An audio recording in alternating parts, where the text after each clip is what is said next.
Warahmatullahi wabarakatuh. Kembali berjumpa dengan saya Hersy Arif dari Forum News Network.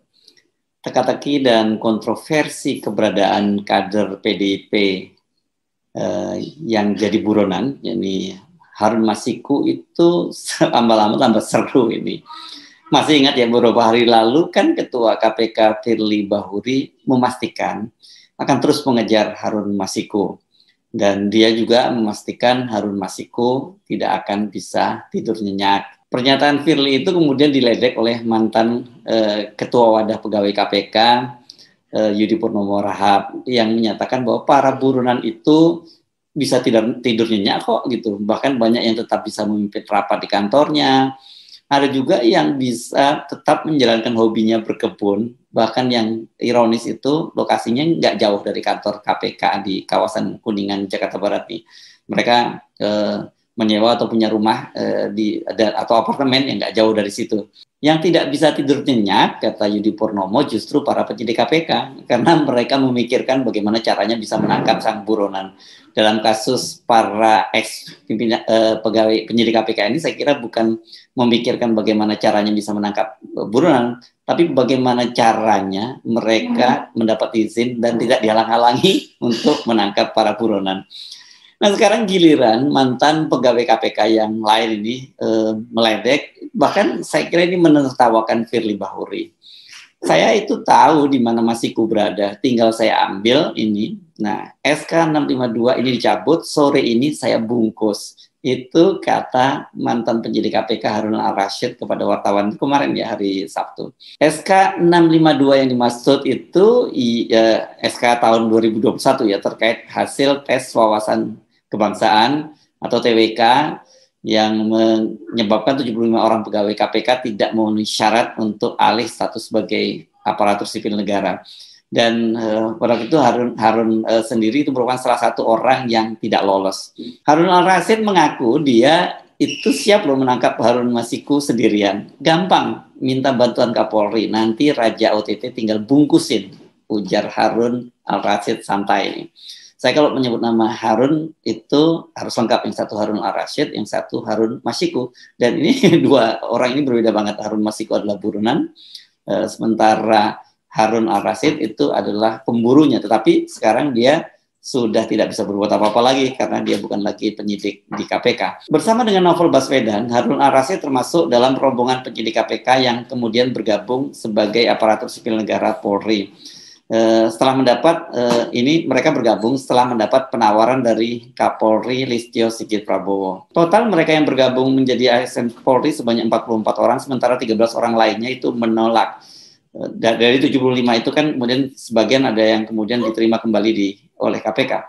Nah, kalau melihat track record-nya Harun Al-Rashid ini, saya kira dia nggak sekedar omong besar ya. Dia memang dikenal sebagai raja OTT atau operasi tangkap tangan karena saking banyaknya koruptor yang berhasil dia tangkap tangan. Julukan Raja OTT ini juga ternyata itu berasal dari Firly Bahuri sendiri ketika dia masih jadi Deputi Penindakan KPK. Harun Al-Rashid juga mengaku dia sangat dekat dengan Firly Bahuri. Bahkan dia sering dipanggil ke ruang Firly ketika dia sedang butuh tempat berkeluh kesah, termasuk ngobrolin berkeluh kesah soal keluarga. Anehnya ketika berlangsung proses penyingkiran 75 penyidik atau karyawan KPK itu, nama Harun Al-Rashid berada di urusan teratas yang paling diwaspadai dan karena itu harus disingkirkan.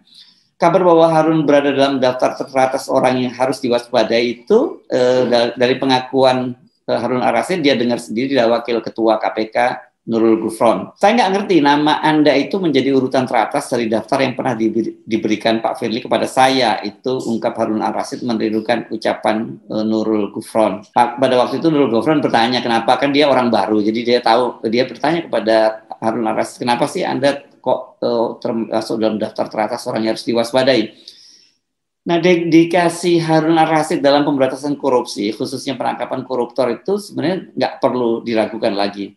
Di saat heboh tes wawasan kebangsaan, mereka dinyatakan tidak lolos, ada 75 orang yang disingkirkan dari KPK, ternyata Harun Al-Rashid ini masih terus beraksi. Dia menangkap Bupati Probolinggo, Puput Tantriana Sari, dan suaminya Hasanuddin yang juga anggota DPR RI dari fraksi Nasdem ya. Ini kasusnya seingat saya di dalam kasus jual beli jabatan. Pernyataan Harun Al-Rasyid ini jelas merupakan pukulan telak bagi Firly. Selama ini muncul kecurigaan bahwa KPK di bawah pimpinan Firly itu tidak cukup serius mengejar Harun Masiku. Namun kepada media kan Firly selalu menegaskan komitmennya untuk menangkap Harun Masiku. Sebuah janji yang sampai sekarang nggak pernah dia wujudkan. Kalau benar seperti yang dikatakan oleh Harun Al-Rasyid, dengan kewenangan yang ada, harusnya Firly itu dengan mudah dong bisa menangkap Harun Masiku. Itu sekali lagi, itu kalau dia serius ya. Sebab kalau Harun Al-Rasyid mengatakan tinggal bungkus, sesungguhnya hal itu kan pekerjaan yang sangat-sangat mudah. Jadi saya menduga ini dia memang sudah berada di Indonesia, karena memang dari data yang diinvestigasi oleh Tempo kan menyebutkan dia memang kembali ke Indonesia. Tapi pada waktu itu imigrasi dan juga Firly menyatakan dia masih berada di luar negeri. Dan bahkan Menkumham pada waktu itu kan menyebutnya dia ada di Singapura.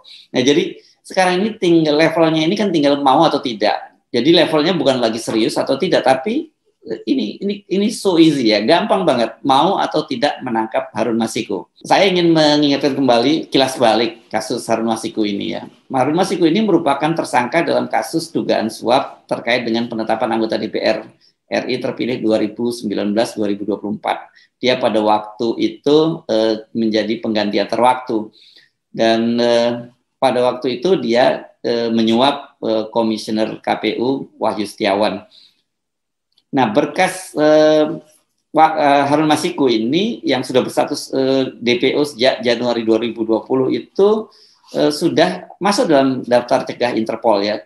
Interpol sudah menerbitkan daftar merah atau red notice dan nama dia tercantum di dalamnya. Dalam wawancara dengan channel Narasi, Harun Al-Rasyid menyatakan berdasarkan sinyal yang mereka lacak, Harun Masiku itu masih berada di Indonesia dan sebenarnya berada dalam jangkauan KPK.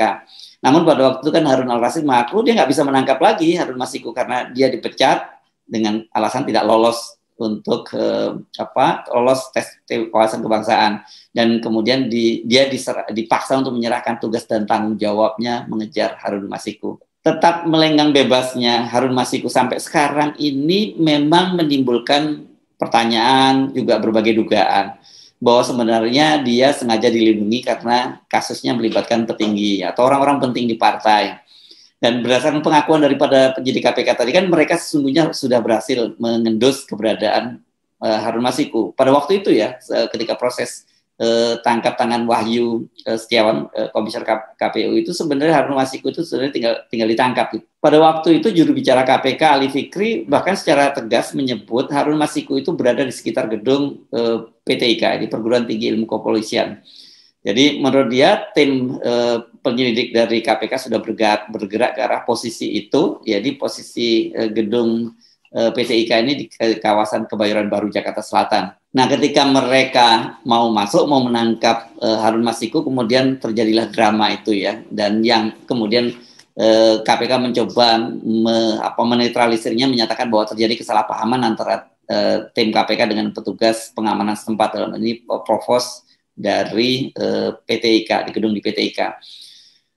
Dan seperti katakan oleh Ali, petugas kepolisian itu, provos polisi sempat memeriksa tim dari KPK, dan kemudian mereka baru setelah sekitar 7 jam itu mereka bisa dilepaskan karena dijemput oleh Deputi Penindakan KPK setelah berkoordinasi dengan Polri. Kapolri saat itu masih dijabat oleh Jenderal Polisi Idam Aziz, tapi dia membantah polisi menghalang-halangi petugas KPK. Nah, berdasarkan investigasi dari majalah Tempo, petugas KPK tadi seperti saya sebutkan itu selama 7 jam ditahan oleh polisi dan kemudian dipaksa menjalani tes urin. Nah, setelah itu loloslah Harun Masiku, ya, dan kemudian dia seperti kita ketahui terdeteksi kabur ke Singapura pada tanggal 9 Januari 2020, tapi pada waktu itu Dirjen Imigrasi membantah. Mereka menyatakan bahwa Harun Masiku terbang ke Singapura tanggal 6 Januari 2020 atau 2 hari sebelum penangkapan komisioner KPU Wahyu Setiawan. Setelah itu keberadaan Harun Masiku jadi simpang siur. Ada kesan itu pemerintah, bahkan Ketua KPK Firly Bahuri menutup-nutupi keberadaan Harun Masiku. Misalnya kan ini pada tanggal 16 Januari 2020 Menkumham Yasona Lawli menyebut bahwa Harun Masiku masih berada di Singapura.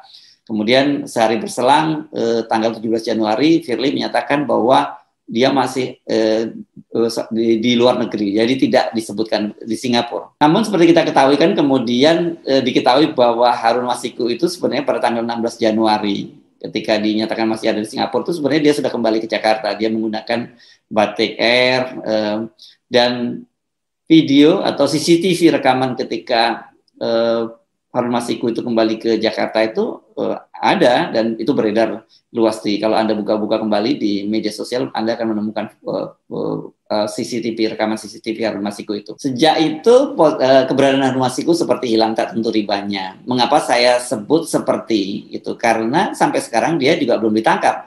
Padahal seperti dikatakan oleh Harun Al-Rasyid ini tinggal dibungkus. Anda percaya siapa? Omongan Ketua KPK Firly Bahuri atau omongan Raja OTT atau Raja Operasi Tangkap Tangan ex penyidik KPK Harun Al-Rasyid? Bungkus. Saya Irfan Arif, sampai jumpa lagi. Wassalamualaikum warahmatullahi wabarakatuh.